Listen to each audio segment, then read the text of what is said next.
សូមជម្រាបសួរអ្នកគ្រូសុខារីខ្ញុំឈ្មោះសែងឡាយខ្ញុំមានឋានៈទី2ខចាអានអត្ថបទខ្លីសំខាខ្វះខ្មៅដៃសំខាខ្វល់ខ្វាយដោយសារខ្វះខ្មៅដៃមួយដើមសំខាសូមពួកខ្ញុំទៅទិញខ្មៅដៃដោយខ្លួនឯងពួកខ្ញុំថា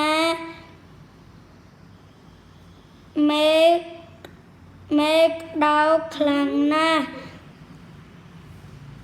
ចាំពុកជូនទៅពួកខ្ញុំថាពុកខ្វះទឹកខ្មែរនិងខ្លាញ់ដែរសំខា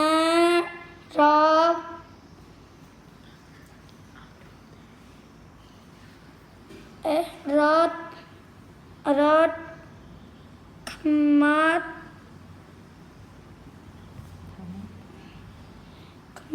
ទៅ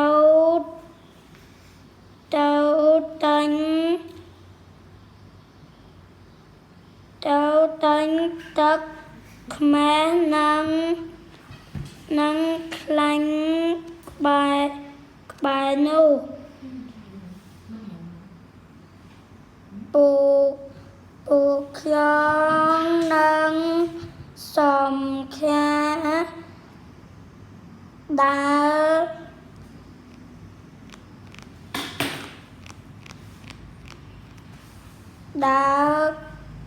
ខ្វាត់ខ្វែងរក